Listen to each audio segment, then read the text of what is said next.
Friends, നമ്മളിന്ന് Tamil Nadu special വത്തക്കുളമ്പ് വഴുതനങ്ങ വെച്ചാണ് ഉണ്ടാക്കാൻ പോകുന്നത്.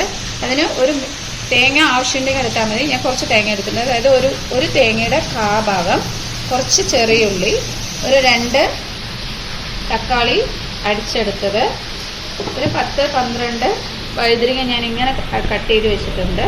ഇങ്ങനെ കട്ട് ചെയ്തതാണ് അത്. പിന്നെ ഒരു ചെറിയ അളവിൽ നെല്ലിക്ക അളവിൽ പുളി ഞാൻ വെള്ളത്തിലിട്ട് വെച്ചിട്ടുണ്ട്.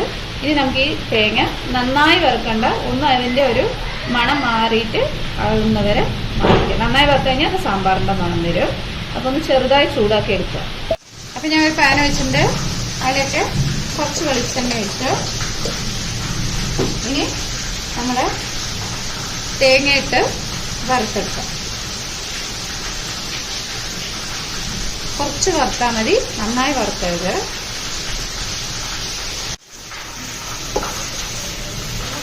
തേങ്ങ ഇടാതെയാണ് വെക്കുന്നത്. നമ്മളിവിടെ കുറച്ച് തേങ്ങ ഇട്ടിട്ടുണ്ട്. അതായത് ഒരു തേങ്ങയുടെ ഭാഗം അത്രേ ആവശ്യമുള്ളൂ. ഇനി ഇത് വേണ്ട ഒഴിവാക്കുകയാണെങ്കിൽ ഒഴിവാക്കി വെക്കാം കേട്ടോ.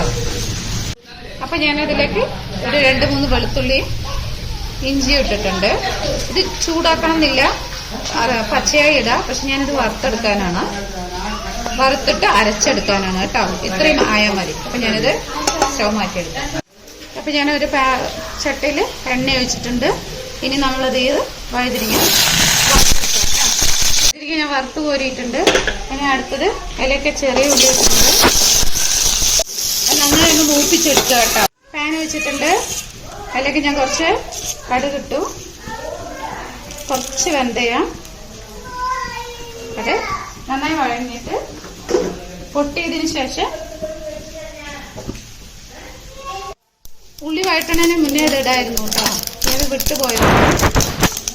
അപ്പോൾ ഇത് പൊട്ടിയതിന് ശേഷം അതിലേക്ക് ഞാൻ ഉള്ളി ഇട്ടു കേട്ടോ. വഴറ്റി വെച്ച ഉള്ളി വഴറ്റുന്നതിന് മുന്നേ കടുക് വെക്കുക. ഞാനത് വേറെ ചെയ്തിരുന്നല്ലോ. ഇനി അതിലേക്ക് ഞാൻ തക്കാളി കത്തി വെച്ചിട്ടിട്ടുണ്ട്. ഇനി നമ്മൾ പുളി അതിലേക്ക് ഒഴിക്കുക. അങ്ങനെ ഒരു കുറച്ച് പുളിയെ എടുത്തിട്ടുള്ളൂ.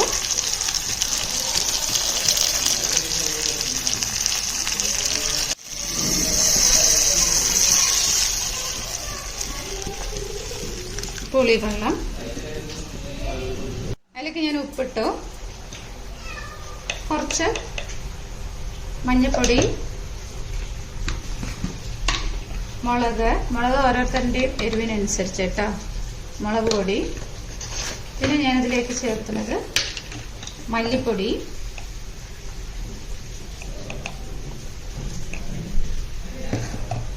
ഇനി അത് നന്നായി ഒന്ന് തിളക്കട്ടെ. അതിലേക്ക് ഞാൻ അരച്ചു വെച്ച തേങ്ങ കൂടെ ഒഴിച്ചു കേട്ടോ. തേങ്ങ ഓപ്ഷനിലാണ്, വേണമെങ്കിൽ ഒഴിച്ചാൽ മതി. ഞാൻ അതിലേക്ക് കുറച്ച് തേങ്ങ കൂടെ ഒഴിച്ചിട്ടുണ്ട്. തേങ്ങ അരച്ചത് ചെറുതായി വറുത്തിട്ട് വെളുത്തുള്ളി ഇഞ്ചി എല്ലാം ഇതിലേക്ക് ഇടുകയാണ് ചെയ്യുക വഴട്ടാനായിട്ട്. പക്ഷെ ഞാനത് അരച്ചെടുത്തു. അപ്പം ഇതിന്ന് നന്നായി തിളക്കട്ടെ. നന്നായി തിളച്ചിട്ടുണ്ട്. അതിലേക്ക് ഞാൻ ഈ വഴുതനങ്ങ ഇട്ട് വയ്ക്കുക. നന്നായി ഒന്നും കൂടി തിളച്ചതിന് ശേഷം നമുക്കത് സെർവ് ചെയ്യാം.